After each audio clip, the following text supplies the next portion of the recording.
vécu de 2 naissances dans l'urgence selon 2 cultures différentes, françaises et ouïghours. Les présentations cliniques, on pourra en parler pour ceux qui ne sauraient pas encore ce que c'est et que nous faisons dans les CHU de Clermont depuis 10 ans maintenant. Après, alors, 2 cas, donc la française, le docteur Jean-Robert Rabanel qui avait fait ce cas, moi j'avais fait le deuxième, et qui n'est pas là, l'a intitulé « J'ai du mal à parler de moi ». Après avoir brutalement rompu la poche des os dans la nuit, la dame a été admise en clinique. La survenue de complications a nécessité son transfert d'urgence dans une maternité de niveau 3. La dame reproche qu'on lui ait dissimulé les véritables raisons de son transfert, à savoir les problèmes respiratoires consécutifs à une prescription médicamenteuse. On préfère que vous soyez prise à l'Hôtel-Dieu parce qu'ils ont tout sur place si jamais ça se passe mal ou qu'il arrive quoi que ce soit. Cette formule la blesse. À noter qu'il y aura du verbatim dans les exposés. On n'est déjà pas préparé à ça, et puis il y a plein de sentiments qui se mélangent. On a peur pour soi, pour le bébé, on culpabilise énormément parce qu'on se dit que c'est de notre faute, c'est nous qui avons provoqué cet enchaînement d'événements. La dame en pleurs n'oublie pas pour autant le côté positif de la situation. J'ai été prise en charge dès mon arrivée. On sent quand il y a quand même une présence, on évite de nous laisser trop seuls longtemps. Le sentiment de solitude était alors accentué par l'absence de son mari pour des raisons professionnelles. L'angoisse est au premier plan. La dame vit quelque chose d'imprévu. Ceux qui pourraient apporter un apaisement à son angoisse ne lui disent pas les véritables raisons de l'adresser ailleurs. Elle est seule pour affronter ce face-à-face avec un inconnu dangereux. Elle évoque des circonstances pénibles avec une grande émotion, les pleurs interrompant son discours. À la faveur de ces moments d'intense émotion, l'analyste fait un déplacement en faisant diversion pour l'interroger là où il pense qu'elle peut répondre et que cela peut l'aider. D'abord, le thème de l'enfant.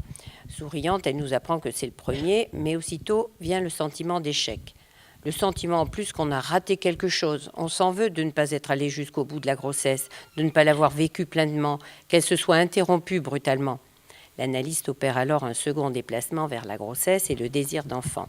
C'est un enfant désiré depuis plusieurs années. La dame évoque avec douleur ses difficultés à avoir un enfant. On va voir que ça rejoint ce qu'on vient d'entendre. Cela fait de nombreuses années que mon mari et moi voulons avoir un enfant. J'ai fait toute une série d'examens parce que je n'y arrivais pas naturellement. Ces examens se sont soldés par un échec puisqu'on a été jusqu'à la fécondation in vitro sans aller jusqu'au bout puisque je n'ai pas réagi au traitement. Et le gynéco m'a dit « on ne va pas s'acharner ». Là aussi, ça a été un moment qui a été très difficile pour moi. Donc, on a décidé de tout arrêter, de prendre le temps et de voir. Après 4 années de tentatives répétées et devant l'absence de réaction au traitement, le couple décide de tout arrêter pendant quelques mois. Alors qu'il s'était fait à l'idée de n'avoir pas d'enfant, puisqu'on leur avait dit qu'elle avait les trompes bouchées, à sa grande surprise, la dame devient enceinte spontanément. Au début, le couple reste prudent. Ce n'est qu'après la première échographie, en entendant battre le cœur de l'enfant, que la dame a laissé éclater sa joie. La grossesse se passe bien jusqu'à la fin, imprévue. Jusqu'à ce week-end, là où tout s'est enchaîné, tout s'est bousculé. Après l'autre épisode difficile, ça a été mon passage en réanimation. Il y a un va-et-vient qui est perpétuel, les portes sont ouvertes, des machines sonnent en permanence, on vous fait des prélèvements, on vous pique, on vous fait tout ce que vous voulez. C'est bon, on vous a expliqué. C'est à vous de demander pourquoi vous me faites ça. Qu'est-ce que vous me mettez comme produit ? Elle pleure. Ça, c'est difficile. Et puis ces appareils qui bipent en permanence, des gens qui entrent, qui viennent, qui éteignent, qui repartent, pas le temps de discuter avec vous. Il y en a d'autres qui passent, qui éteignent, et voilà. On ne se sent pas un être humain, en fait. On ne demande pas à ce qu'on s'apitoie sur notre sort, mais c'est vrai que de temps en temps, s'arrêter un petit peu, discuter, ça fait du bien. Par ailleurs, sous péridurale, la dame entendait bien sûr ce qui se disait autour d'elle, en particulier les dires du médecin qui voulait prendre la vie d'un confrère, ce qui fait dire à la dame « Je crois que j'ai dû commencer à m'endormir pour ne me rendre compte de rien ». Le sujet devient un objet entre les mains des médecins, les bruits, les mouvements autour d'elle. Devant cette douleur inhumaine, en somme, plutôt être inconsciente que de vivre ça, se dit la dame. Ce qui m'aura le plus marqué, finalement, c'est la suite de l'intervention et le passage en réanimation, les appareils. C'est seulement maintenant, à la question de l'analyste, qu'elle peut prononcer le mot de césarienne et parler de complications d'hémorragie de la délivrance, soit au tiers de la présentation qui a duré plus d'1 heure. Devant l'intensité des émotions, l'analyste opère un nouveau déplacement vers l'histoire familiale. La dame a 2 sœurs, une plus âgée, l'autre plus jeune. La sœur aînée a une fille. Il fait la remarque qu'elles sont 2 maintenant à avoir une fille. Elle approuve, mais lorsqu'il interroge au sujet de sa plus jeune sœur et qu'elle répond « Non, pas encore », elle s'effondre à nouveau. Il lui demande ce qui se passe et elle répond « J'ai du mal à parler de moi ». Il tente de la réconforter en lui disant que cela ne se voit pas trop. Elle répond « Oui, je suis plutôt quelqu'un de battant, je suis plutôt dans la vie. Et là, j'ai l'impression d'avoir perdu confiance en moi, de subir les événements, de ne pas les anticiper.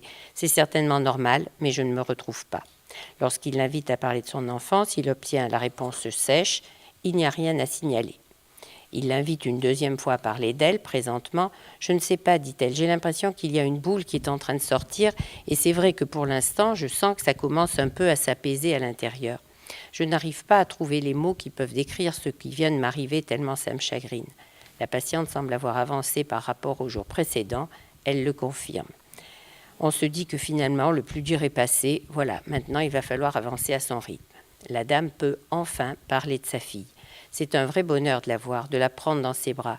Je suis sereine vraiment quand je l'ai près de moi et je crois que le bébé est serein aussi. Mais elle conclut ainsi « C'est moi la coupable de ne pas être allée jusqu'au bout de cette grossesse. Il faut extérioriser ses sentiments de culpabilité pour aller de l'avant. » À la fin, lorsqu'il lui demande si elle souhaite ajouter quelque chose, elle répond « Oui, ça m'a fait énormément de bien », en se mettant à pleurer. Elle conclut « Ce qui m'aura le plus marqué, c'est d'être branchée de partout en permanence et puis tous ces appareils. Et puis le fait qu'on me dise « On va vous laisser tranquille, vous reposer et qu'une demi-heure après, on revienne pour me piquer. » Voilà. Pendant la discussion, qu'on avait fait à ces occasions, on peut noter la grande émotivité de la dame.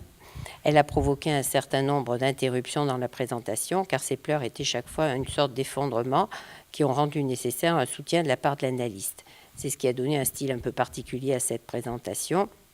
L'analyste a dû contourner ces effondrements en orientant l'entretien vers des sujets susceptibles de permettre à la dame de se reprendre.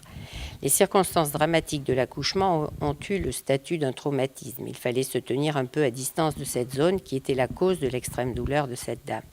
La grossesse s'était déroulée sans problème, désirée, mais alors qu'elle aurait pu être une victoire du couple sur le sort, l'accouchement tragique a été comme un renversement, ainsi que le montre la forte culpabilité de la dame qui pourrait faire penser à une dépression si l'effet rapidement salutaire de son retour chez elle n'avait permis d'écarter ce diagnostic. L'angoisse est forte et présente, elle s'exprime tout spécialement dans les circonstances où la dame dénonce un lâcher des soignants. Ce dont cette dame se plaint, c'est que les médecins ne lui disent pas ou lui disent mal ce qu'elle a.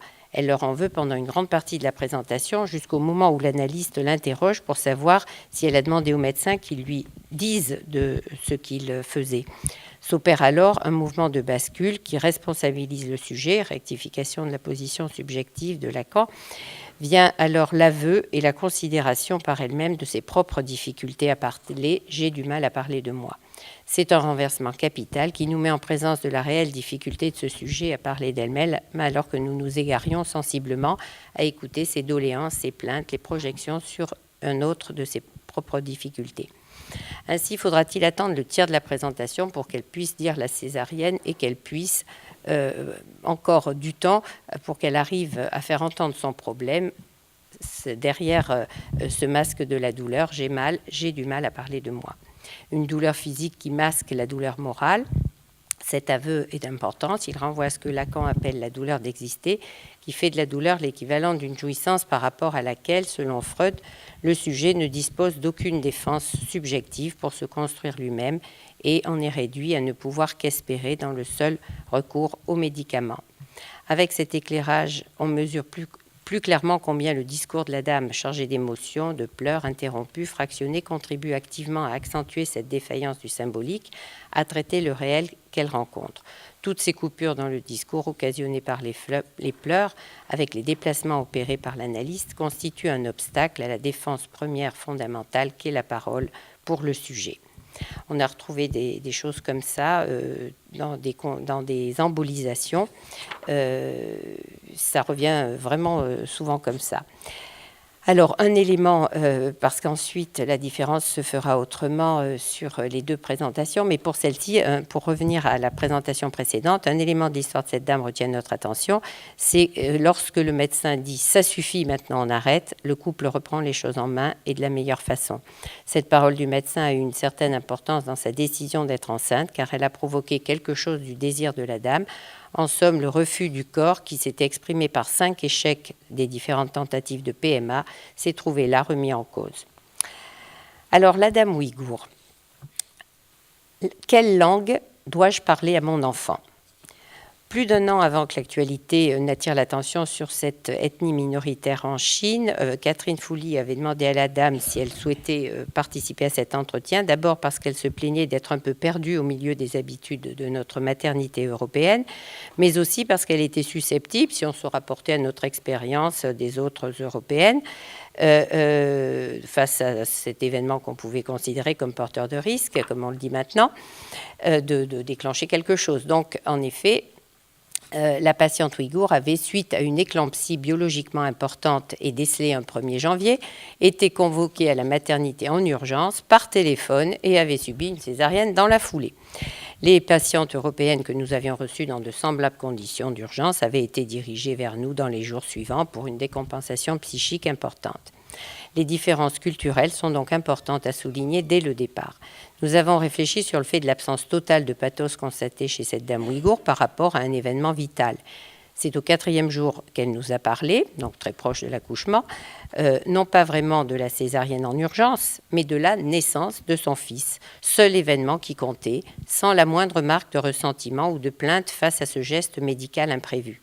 Cela contrastait avec la revendication des patientes européennes que nous avions reçues, leur plainte contre le destin et la fatalité, voire une certaine agressivité contre la médecine, surtout dans 2 cas d'embolisation, vraiment où là, on avait désamorcé un conflit potentiel. Pour la dame chinoise, rien de tout cela, pas de vide suivi de pathos quand la subjectivation s'amorce. La césarienne a bien été enregistrée et elle va tout de suite se loger à la bonne place dans le psychisme et la mémoire.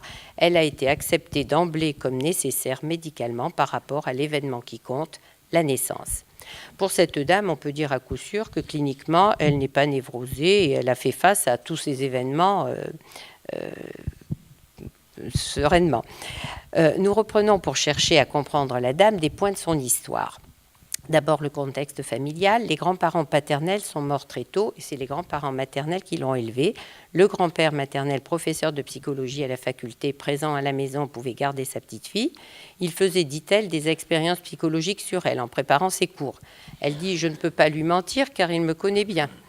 La grand-mère maternelle, une des premières femmes à faire des recherches sur la langue ouïghour, a aussi été pour elle un élément de référence.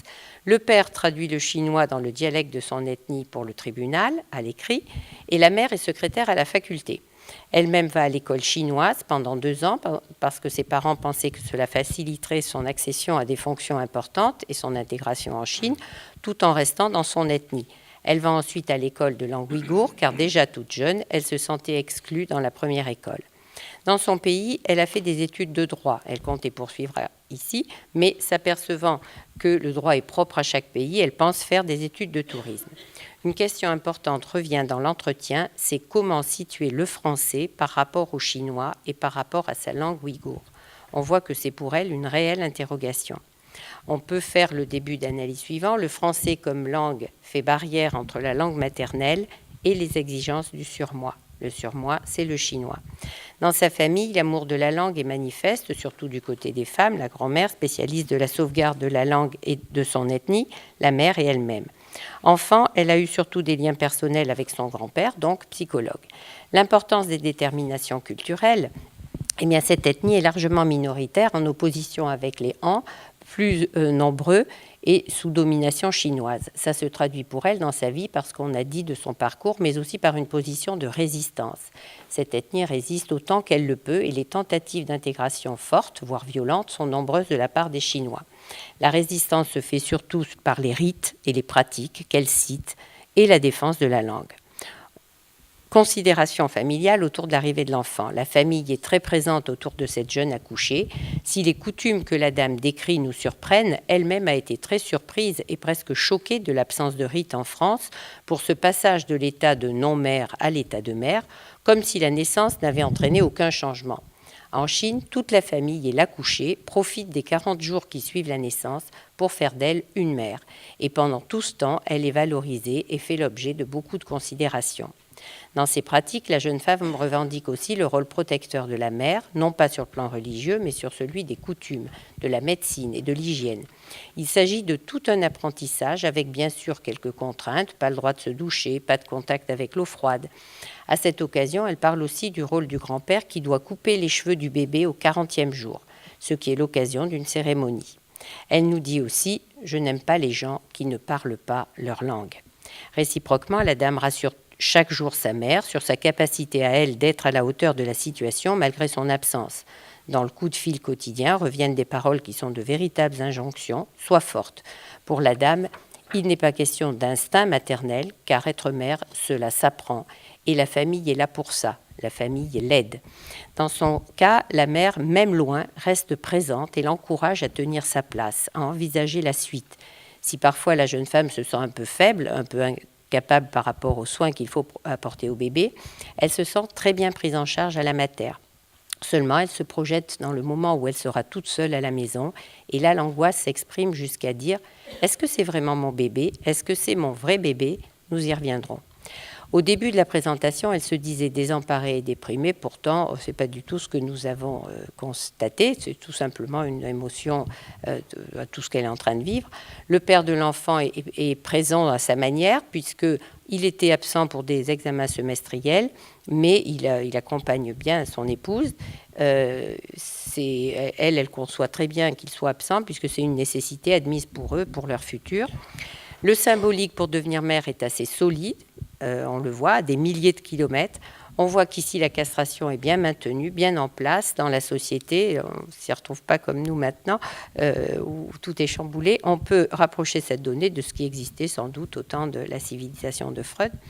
La question posée « Quelle langue dois-je parler à mon enfant ?» est certainement la plus poignante et la plus prégnante de la présentation, car c'est une question de vérité, de nécessité liée au contexte que nous venons de rappeler.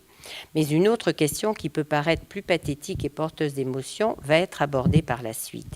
Si on prend en compte l'influence de la famille, la culture et l'arrivée de l'enfant, on peut dire qu'avec la question qu'elle se pose concernant la langue qu'elle doit parler à son enfant, il s'agit pour elle de se situer par rapport à la langue maternelle. Se poser la question juste après l'accouchement de la langue qu'il faut apprendre à son fils peut paraître pour nous un peu excessif, non vital, surfait, alors que dans les circonstances de la vie de la dame que l'on peut maintenant mieux comprendre, c'est fondamental. Au niveau culturel aussi, on voit à quel point cette question concernant la langue à apprendre à son fils, qui nous paraissait si étrange au début, commence à prendre tout son sens. Cette question est vraiment vitale du fait de son appartenance à cette famille-là, à cette société-là. Si on en tient compte, si on tient compte de la résistance de cette ethnie, c'est vraiment vital. Elle a dû déjà y réfléchir avant, même si elle n'a pas pu apporter de réponse et que ça surgit au moment de la naissance. Donc le bébé vrai, c'est celui qui est en accord avec sa vérité culturelle, qui est un vrai sujet. Ce n'est pas du tout un problème de savoir si c'était bien le sien. En quelle langue dois-je lui parler ? C'est là que ça revient. Elle refuse la désinsertion sociale et même la combat. Elle fait preuve de détermination culturelle pour être intégrée. Elle sait qu'au bout de 40 jours, elle sera capable d'être une mère, puisqu'elle le dit à sa propre mère dans leurs échanges. La deuxième question qu'elle se pose, c'est celle de la séparation. Là, c'est une question qui se pose à elle pour la première fois, ponctuellement, au sujet d'un vécu nouveau à l'occasion d'un événement particulier et non des questions auxquelles elle a déjà réfléchi à propos d'un vécu de longue date où sa conduite est toute tracée, comme dans ce qu'on vient d'aborder. On peut percevoir au cours de la présentation une certaine modification chez elle. Dans ce contexte où la famille est très présente, elle dit de manière naturelle et pourtant comme si cela lui était dicté, comme le résultat de tout ce que la famille lui transmettait, qu'elle devra, par la suite, laisser son bébé en Chine à ses parents lorsqu'elle reviendra en France, chose qui peut paraître très choquante pour la culture française. Elle met en avant la chance qu'elle a, de ce fait, de pouvoir poursuivre ses études puisque la famille va s'occuper de son bébé. Très vite, pourtant, on sent dans l'entretien à plusieurs reprises que les anciennes réponses ouïghours, qui étaient anticipées, sont moins valables, ont moins d'importance pour elle, qu'elles ne correspondent plus entièrement aux questions que la jeune mère se pose devant son enfant. Déjà, la fibre maternelle commence à résonner, accent aigu, et même à résonner chez elle, et à introduire un élément, sinon de discorde, du moins d'interrogation, de pondération, presque de décoïncidence. Cette dame commence à se poser de plus en plus les questions qu'une vraie mère se pose, entre guillemets, à sentir différemment son rapport à cet objet qui prend petit à petit la valeur et la place que prend d'ordinaire un enfant pour sa mère. C'est une découverte pour elle qui avait jusque-là réfléchi comme une Ouïghour, une femme qui sait la place qu'elle doit avoir dans la société, la famille, mais qui ne l'a pas vécue, qui n'a que reproduit tout ce qu'on lui a enseigné. La décision rationnelle, culturelle par rapport aux objectifs du groupe familial, représenté par le mari, appartient à celui qui joue bien son rôle d'élément séparateur vis-à-vis du désir de la mère. Sa position de seul représentant, de seul responsable par rapport aux grands-parents et à tout l'ensemble de la famille et des traditions, est peut-être source d'angoisse pour lui. Elle tente autant qu'elle peut de se raccrocher encore au symbolique, aux rites et aux coutumes qu'elle fait utiliser au maximum, au plus loin de ce qu'ils peuvent lui apporter. Mais dans ce cas précis, ils ne sont plus suffisants, ils ne l'aident plus vraiment. Elle doit trouver un autre symbolique, voire même le créer. Et c'est là, par exemple, qu'elle se pose la question « Quelle langue pour mon enfant ?» Dans le rapport à son enfant, elle se raccroche à un symbolique lié à la norme et non aux cultures. La distanciation par rapport aux coutumes la rapproche de l'Occident. Elle prend ce qu'elle peut dans la langue. Dans le travail par lequel elle substitue à la vie, aux traditions, aux coutumes de son ethnie une autre forme de symbolique, on peut noter l'importance de la pulsion scopique du regard, en particulier lorsqu'elle dit qu'elle est à l'affût et qu'elle regarde comment font les autres, les auxiliaires puéricultrices et les occidentaux. Elle apprend très vite. Cela se traduit pendant la présentation par la prégnance du regard porté sur l'analyste avec des expressions très marquées du visage et des yeux par rapport à lui pour compenser le manque de nuances de son vocabulaire et ses limites dans le langage. Et c'est à ce moment-là qu'elle évoque dans la présentation le grand-père avec lequel elle avait sans doute la même attitude à 5 ans du fait des expériences qu'il menait sur elle comme psychologue, disait-elle. Alors, on aura su dans le suivi que pour ces projets d'études et dans le contexte politique qu'il y avait il y a 4-5 ans dans son pays, la dame n'a pu obtenir un visa pour sa mère, qu'elle a dû se séparer de l'enfant. C'est le point de difficulté qu'on avait mis en évidence dans la présentation. Et dans le suivi de cette dame, nous avons su qu'elle avait dû se rendre en Chine pour laisser son enfant à sa mère, sa belle-mère et sa famille. Le couple est là encore pour 2 ou 3 ans.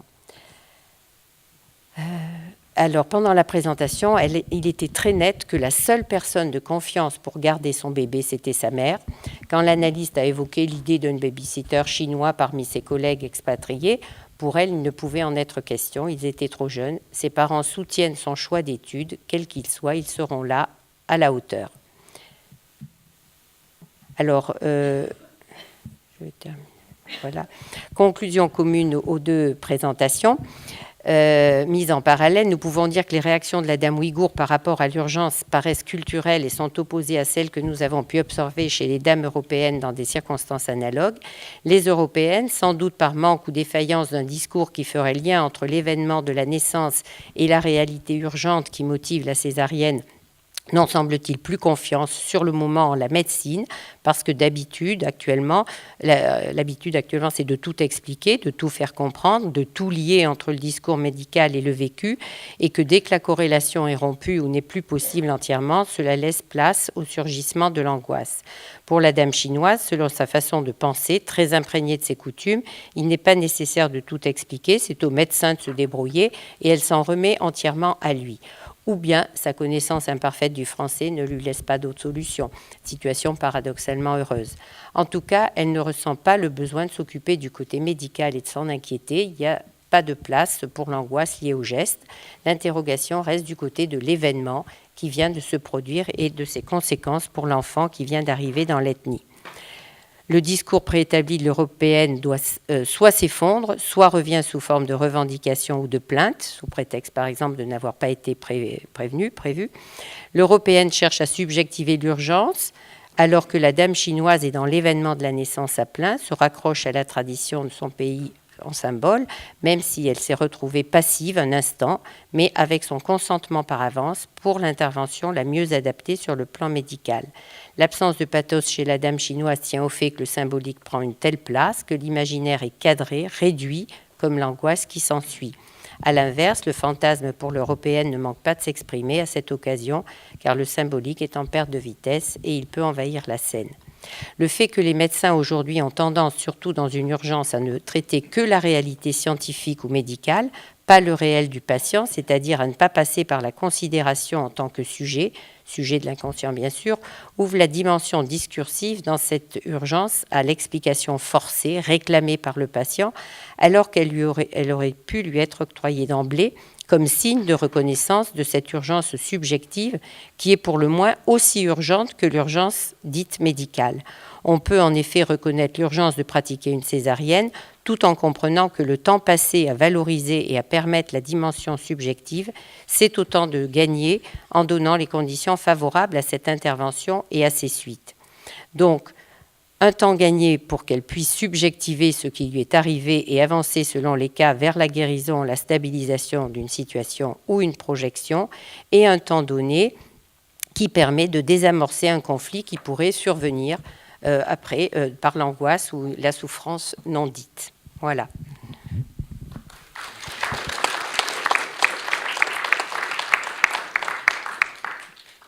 J'ai bien entendu que cette confrontation au réel de la contingence a valu votre départ, et je trouve que c'était bienvenu. J'avais envie de vous suivre pour vous soigner, vous voyez, c'est quand même très de bon signe, parce que j'ai un stéthoscope là dans mon cartable. Voilà, non, je voulais dire, enfin tout ça vous l'avez entendu et je ne reviendrai pas. Et ton intervention aussi m'a beaucoup intéressé, mais je crois finalement que tu as montré là une part de notre embarras devant des situations pareilles, et finalement le respect de l'autre tel qu'il est en tant que sujet est finalement l'événement fondamental. Et l'accompagnement, bon, ce sont des considérations que l'on peut évidemment développer par la suite, mais l'évolution et la rencontre de cet impossible, elle l'a fait elle-même, justement par cet accompagnement respectueux. Je crois que c'est ça que j'ai entendu. Oui. Je crois qu'il y a un écart que vous présentez là, qui est quand même celui d'un sujet de société démocratique et l'autre. Alors, la femme française, c'est le sujet de la démocratie, avec évidemment le prix à payer. Le problème, c'est quand l'autre sujet, ouïghour, qui n'est plus vraiment ouïghour, va devoir entrer un jour dans une société démocratique. Alors, oui, et parce que ce que vous évoquez, par exemple, du fait qu'elle consent, bon, ben là, c'est toute la passivité chinoise qui pèse là. Donc moi, dans la plainte, pas agréable à entendre sans doute, du sujet français, j'entends quelque chose de précieux. Parce que dans l'autre position, j'entends la soumission nation, celle de Ouïghours par rapport au Han, mais des Han par rapport au pouvoir chinois. Enfin, quelque chose qui n'a pas, alors, pour revenir avec ce que tu as dit par lettre, que n'a pas pensé la Chine. C'est-à-dire cette liberté de la parole, cette initiative de la parole, et donc le règne de l'allusif. C'est-à-dire, au fond, ce qu'on laisse passer par ailleurs parce qu'on ne peut pas le dire. Et je crois qu'au fond, le chemin est peut-être plus long pour la personne ouïghour que pour l'autre. Il a trouvé la route, quand même. Il a trouvé le fait de s'être confronté à la parole de l'autre. Vivre ensemble. Oui, mais il y a un vivre ensemble qui est donné dans ces sociétés disons, traditionnelles, qui est là, qui est donné par la famille, qui est donné par tous ce que vous appelez les rites, enfin, qui sont essentiels. Donc, le vivre ensemble, il est confectionné d'avance. La difficulté, c'est de trouver la raison du vivre ensemble en soi, dans le sujet lui-même. Et là, le chemin est long.